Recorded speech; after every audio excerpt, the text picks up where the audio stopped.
What's going on about this Afro think tank? Okay, so in Uganda, okay, there's a presidential candidate running for office. And one of the things he's promising to do is to ban Kiswahili and switch it to French. He wants French and also English. Because he thinks those two languages, those two colonizing European languages, are better than Kiswahili. Now, Kiswahili is an African language, one of the biggest and most used African languages on the continent.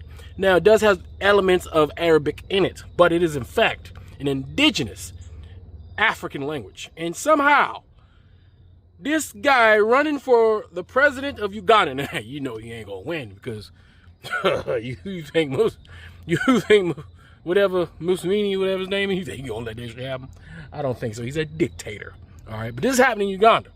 All right, I don't know where he went to school. Probably France. All right, but this definitely sounds like some Afropean behavior right here.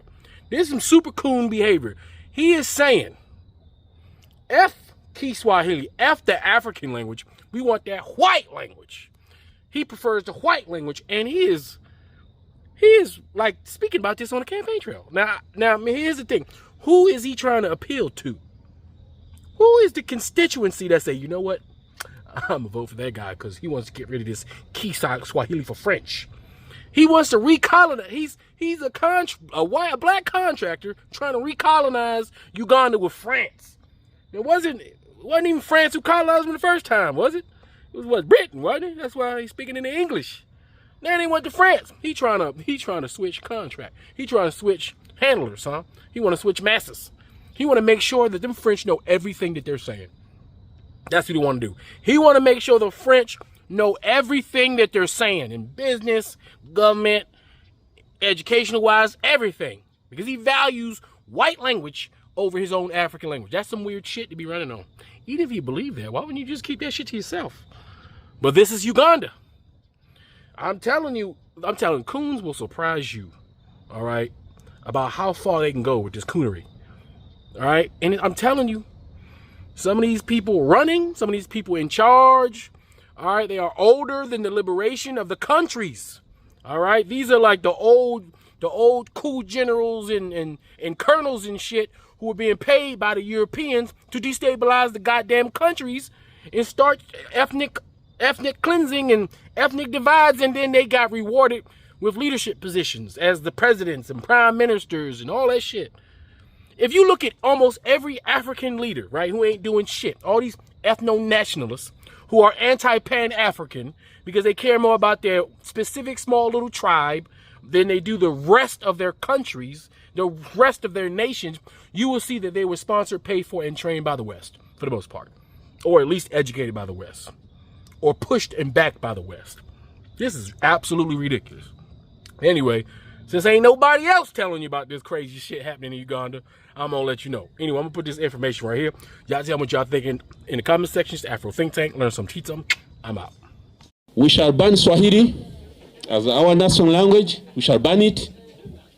We need French instead. French has a wider coverage.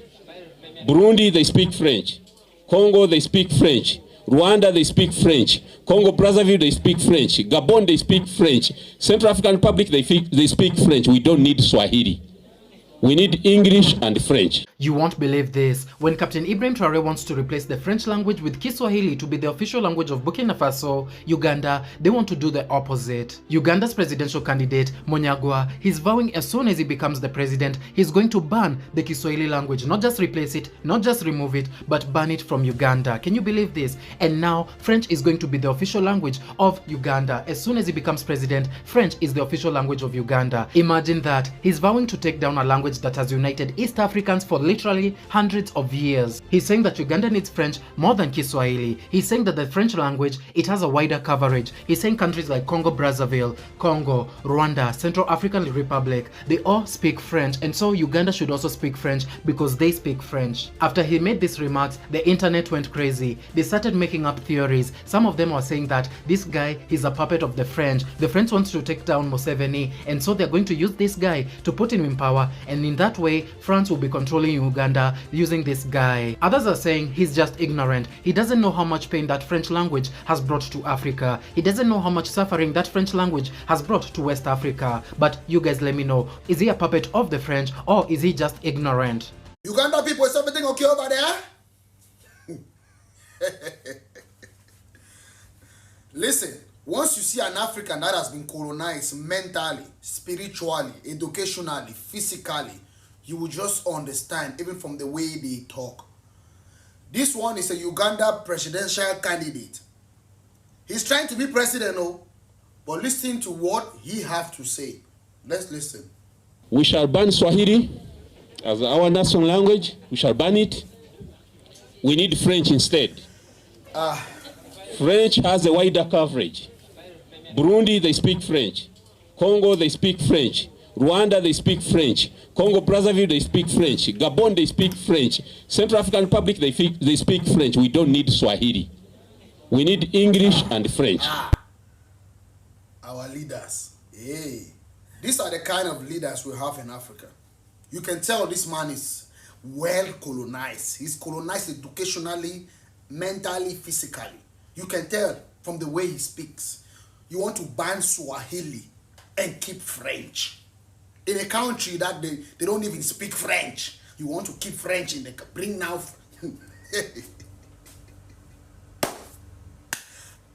Africa and the leaders. Boy, it's a shame. It's a shame. You must have studied. You must have learned African history. And you still come online on your conference to be a president in Uganda. You want to bring French, keep French, and ban Swahili. Who is really who are your advisors? Who is advising you guys as African? It seems like from the way this man is talking, right? The person that advised him, his advisor is white person. I can tell there is no way an African person, even East African person or Uganda advisor will sit down and advise you to make this kind of speech. It must be a white person. Because you guys are so colonized that you don't even know what you want for your own people. It's a shame. Sometimes you sit down, we're really happy. I'm really happy to be an African because look at my body. Look at me. It's been like 6-8 months I haven't gone to the gym. Look at me. Look. But I'm eating fufu. Still yet, look. I just want to be an African. But some of you politicians will make these people laugh at us all the time. Countries are pushing away French. Pushing away French government. Pushing away French language. Cutting it off to keep their mother tongue. To keep Swahili. You want to cut Swahili off and bring French. That is just to tell you, like, this man is bringing French government back inside Uganda. You are finished. It's your boy DJ Fab, aka Fab of the Mix. I'm out here. I bring you reports from African country. I bring you update, but I'm not a journalist. And remember, this life is never a joke. This is the reason why Africa will remain colonized. Oh yes, this is a presidential candidate in Uganda where he said that Swahili should be banned and French should be the national language because it's got a wider coverage. I told you, African, we were colonized spiritually, physically, emotionally, and financially. Have you ever heard the president of North Korea, Kim Jong-un, speak any foreign language? The president of Russia, Vladimir Putin, speak any foreign language? The president of Xi Jinping of China speak any foreign languages? Even though if they're going to the international meeting, they always have a translator. So do you think they don't have the capacity of learning any foreign languages? You know why they are not doing it? Because they value their own. Oh yes, if this is a kind of candidate that we will have in Africa, Africa will remain colonized. What do you guys think? Let me know. Make sure you like the video, you share, and you tell me in the comment section, what do you think? Ugandan presidential candidate Mubarak Munyagwa has vowed to ban the use of Swahili language in the East African nation should he be elected president in January 2026. Munyagwa, who was officially unveiled as a presidential candidate on September 24, says Swahili language offers little benefit to Uganda. According to him, Swahili would be replaced with French language, which he says has a wide coverage in Africa and beyond. We shall ban Swahili as our national language. We shall ban it. We need French instead.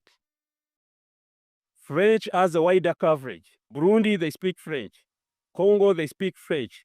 Rwanda, they speak French. Congo Brazzaville, they speak French. Gabon, they speak French. Central African Republic, they speak French. We don't need Swahili. We need English and French. Munyagwa's remarks have attracted mixed reactions, with many faulting him for promising to outlaw a language uniquely identified with Africa.